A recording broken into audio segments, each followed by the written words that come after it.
The reading from Emmett Fox is titled The 13th Hour. Some wonderful demonstrations come at the 11th hour. Others come at the 12th hour. And some of the deepest and most far-reaching demonstrations come at the 13th hour if you maintain the right attitude. What, after all, is the right attitude? It is simply knowing the truth of being instead of accepting the error. Many people are aware of this and they work in the right way for a while. If, however, the demonstration has not arrived a little before the 11th hour, they give up in despair, and naturally their prayer is not answered. But this can only mean that they do not really believe. If your statements of truth are true, they are true whether the victory comes at 11 or 12 or 1 o'clock. State the truth of being concerning the problem. Hold to it even after 12 o'clock has struck, and you will be surprised at the wonderful good that can come to you at the 11th hour. And then the reading associated with it, but this time from the Lamsa translation, is, "Behold, the Lord's hand is not so short that it cannot save, neither is his ear dull that it cannot hear." And there's a footnote that says, his hand is not so short is an idiom which means he is not helpless in Northern Aramaic. I messaged you all to say that I was going to do a talk, and largely it's a message I got from Father Richard Rohr. He sends out occasional meditation or think pieces. The title of his and mine is Gone, Gone, Entirely Gone. And I'm, to a large extent, I'm going to read this because it is so powerful and he can do so much better job than I, but there'll be a few places I'm going to add some thoughts. This is part of a series he calls Letters from Outside the Camp. And he references outside the camp as used in the Hebrew Bible. The phrase signifies a perspective from outside contemporary political and religious encampments, in this case of today. And he says, these letters are addressed to those of you who are sincerely and devotedly trying to camp elsewhere than in any political party or religious denomination, and outside the world of strongly held opinions. We know full well that we must now avoid the temptation to become our own defended camp. As always, we want to inhabit the ever-prophetic position on the edge of the inside, which is described by the early Israelites as the tent meeting outside the camp. And even though this tent is foldable, movable, and disposable, it is still a meeting place for the holy, which is always on the move and always out in front of us. He goes on to say, in our ugly and injurious present political climate, it has become all too easy to justify fear-filled and hateful thoughts, words, and actions in defense against the other side.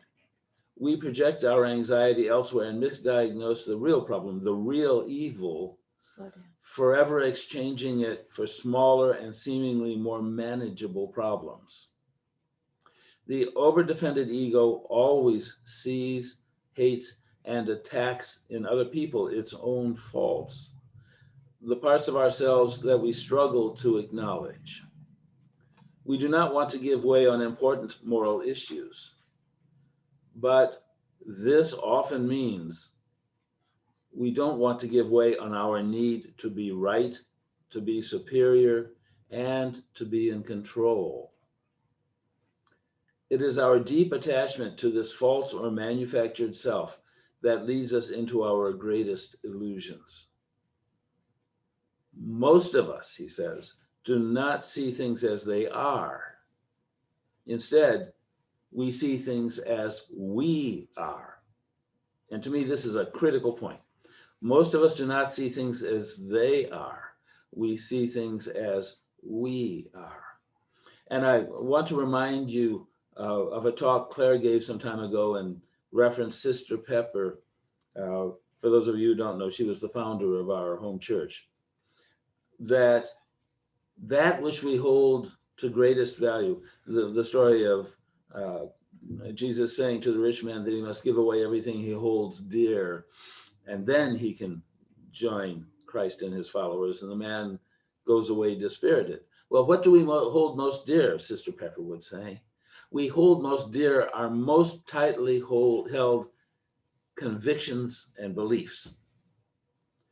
So let me go back to this statement. Most of us do not see things as they are. We see things as we are. Our greatest illusions, our most tightly held beliefs. Then he moves on. The Heart Sutra, which is sometimes called the heart of the perfection of wisdom, is considered by many to be the most succinct and profound summary of Buddhist teaching. And surely it must have something to say to all of us. It ends with a mantra that is considered, quote, the mantra beyond compare, end quote, because of its daring proclamation of the final truth that takes our whole life to uncover and experience. It is enlightenment itself and hope itself in verbal form. It is the ultimate liberation into reality.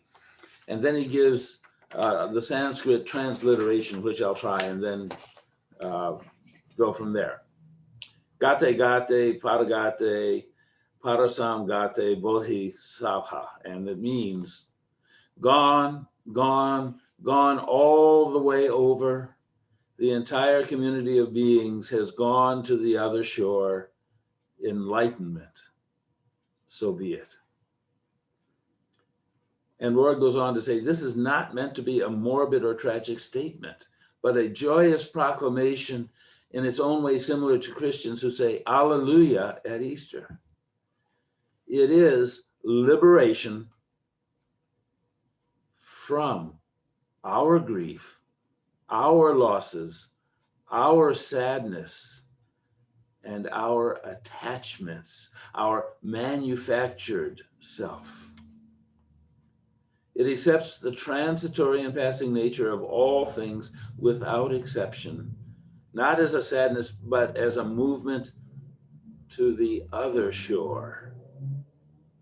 We do not know exactly what the other shore is like, but we know it is another shore from where we now stand. And it is not a scary abyss. And he offers what he calls a short and inspired litany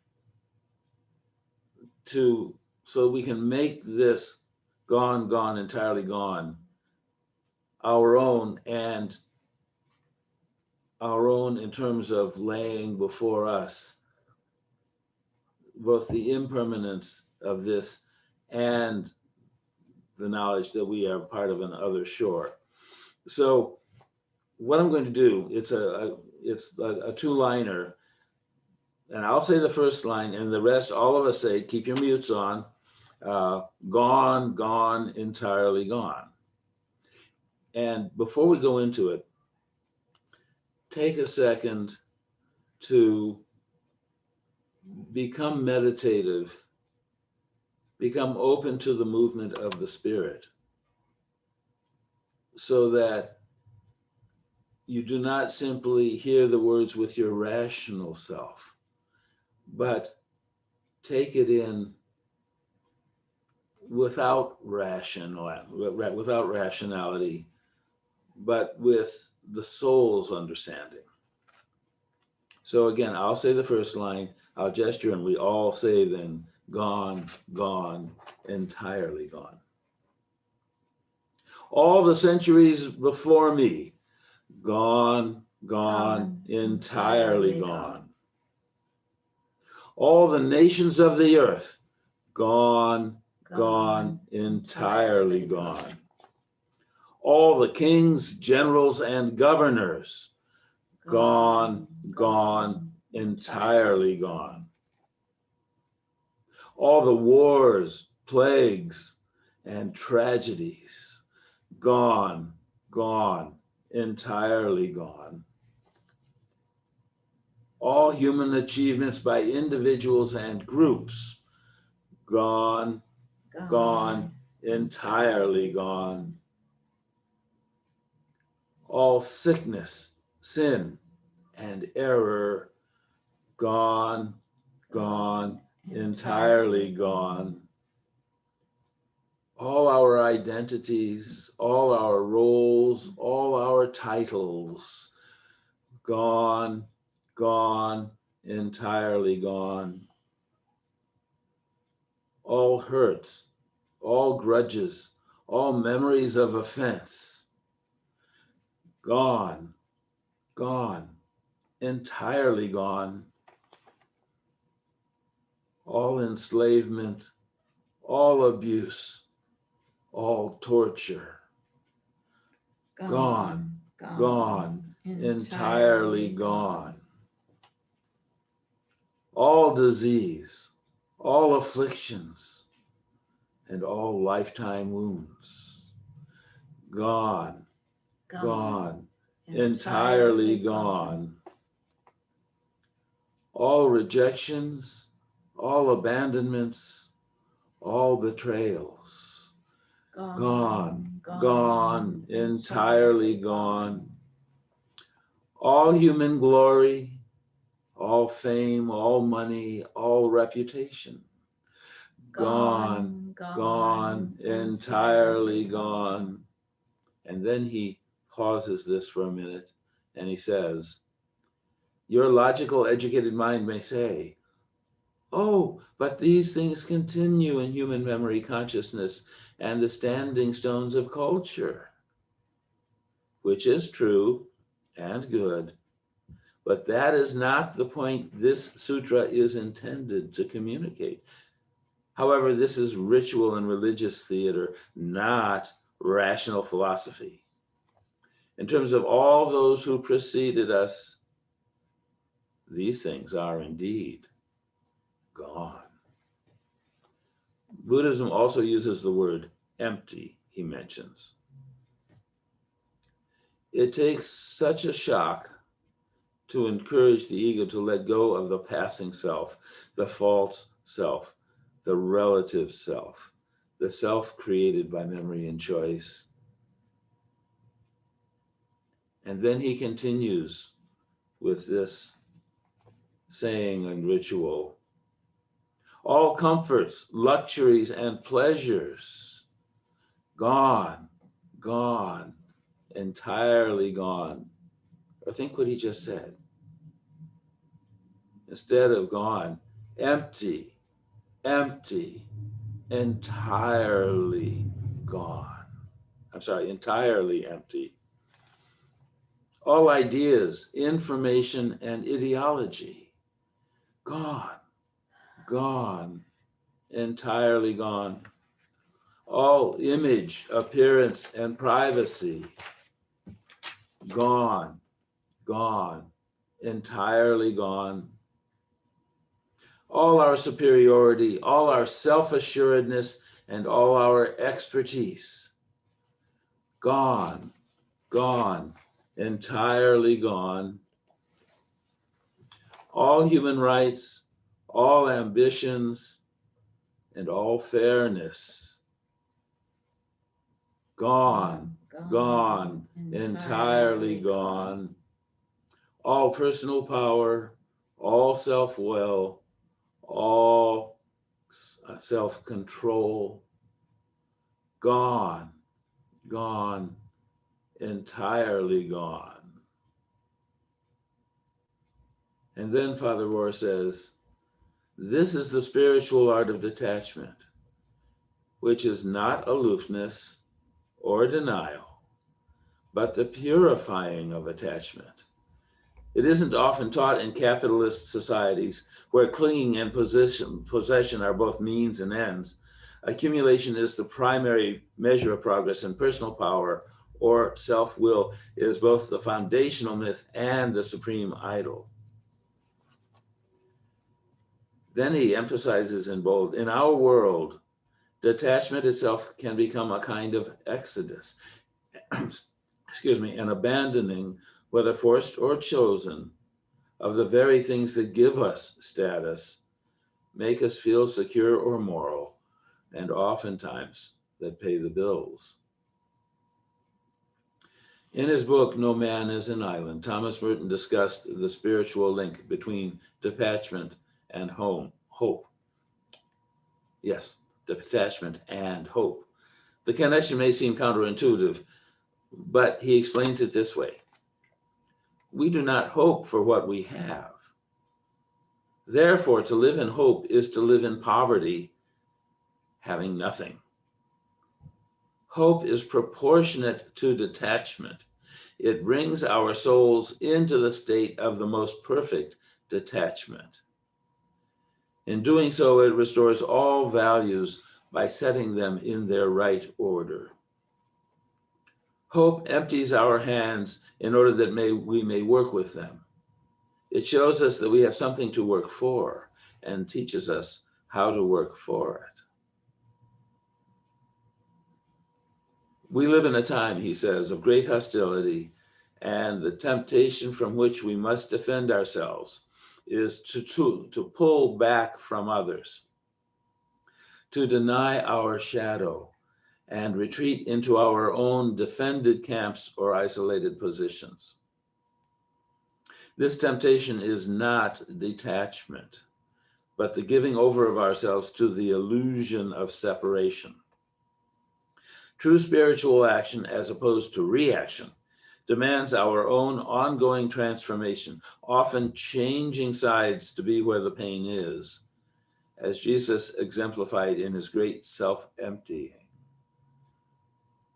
Rather than accusing others of sin on the left or the right, Jesus instead became sin. He stood in solidarity with the problem himself, and his compassion and solidarity were themselves the healing. Therefore, he quotes, let us go to him then outside the camp and bear the humiliation he endured. For there is no permanent city for us here, but we are looking for the city that is to come, from Hebrews. This morning, I read an article from a former neo-Nazi who talked about what had enabled him to realize he was in the wrong place when he was hating, to realize that there was something else, something better. He talked about how after prison, he had finally been able to get a job.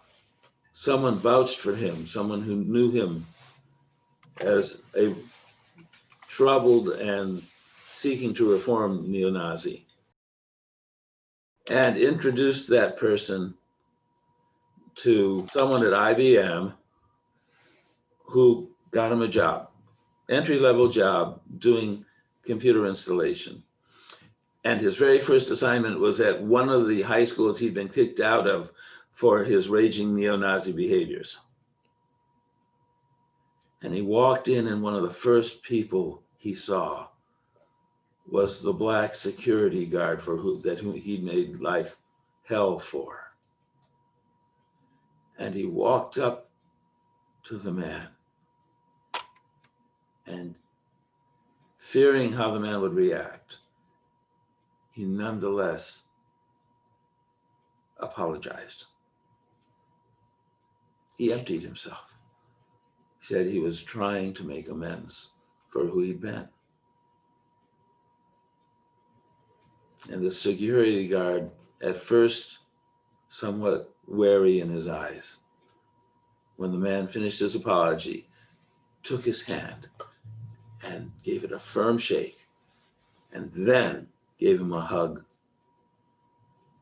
And from that point forward, they remained in contact with the security guard, serving as a caring mentor to him.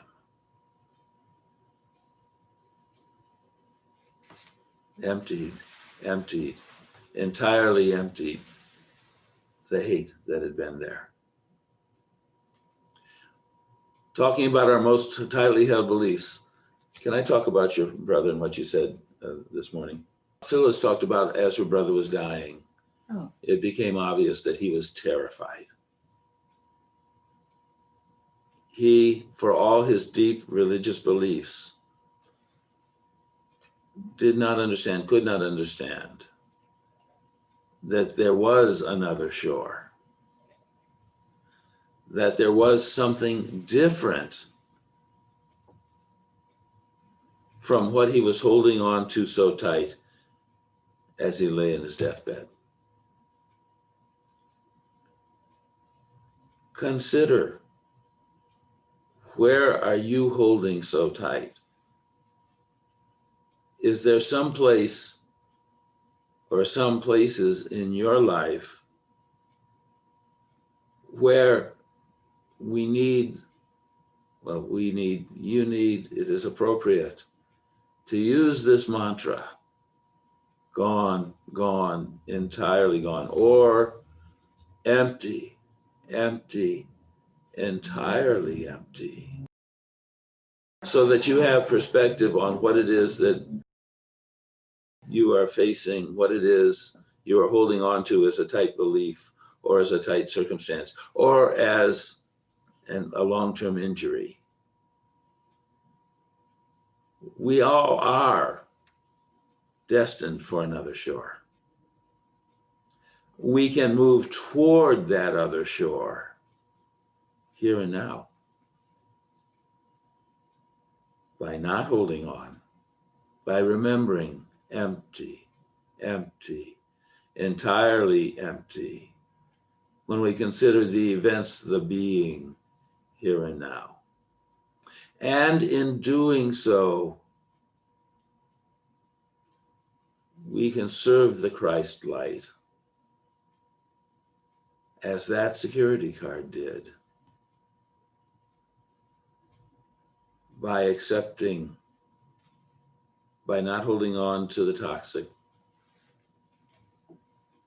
by showing caring to those who are hurting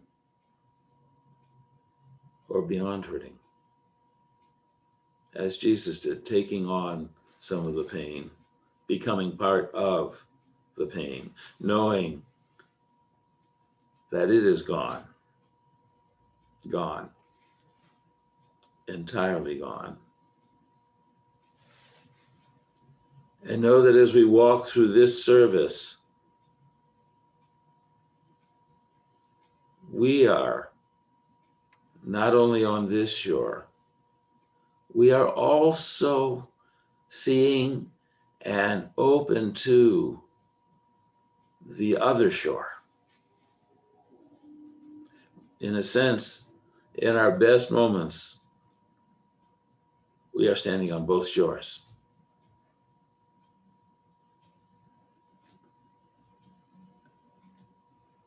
In this time of deep difficulty and trouble, remember, empty, entirely empty. But that we are also carrying that spark of God within, that is ours to fan into flame, to listen to use to spread God's love, the message of love, the message of acceptance, the message of our being able to become perfect in the light, and the message that there is another shore that we are moving toward, that we can move toward. Many years ago, I purchased a house where later we found a woman had committed suicide. And it became clear there was some being in that house, some really nasty energy.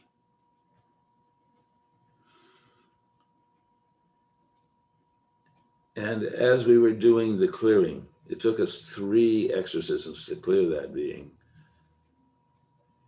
And we kept calling the angels, and that being wouldn't move. And finally, it became clear to us it didn't know about the other shore. Later, one of the children of that family that had been there before us came, and we found the story. Their mother had become a super religious zealot. They were all going to hell, thank God. She would hector them. He went on at some length. It was not a pleasant thing. And then one day, they came home from school, the kids, and found her dead. She'd killed herself in the front room where they would be sure to find her. But she hadn't left the house. She couldn't leave the house. All she could conceive of was being there. And that's the situation we found when we tried to move in. She had no idea there was another shore. And yet she was fixated on hell. Let us not become fixated on toxic, on the short term. And be aware, even accumulation or seeking fame, visibility, recognition. If we do it without detachment, if we in fact start regarding our own okayness as related to what we achieve in terms of fame, detachment, or fame, recognition, we're little better than that spirit that had tied itself to that house. And even if we as caregivers and lovers of God seeking to spread the word, if we put our okayness on the line as we seek to serve, we are attaching ourselves again to something that we shouldn't. We are losing the witness, the knowledge, the spiritual being, awareness of the other side. Let us not be led into that temptation. To quote from the Lord's Prayer. And we claim on the Lord, deliver us from the temptation to hold on to things of this world, whether it be self-pride or wealth or accumulations or power. Let us instead set our mind, our soul on the God within us who will guide us to the other shore and put us to use on this shore to lift others up.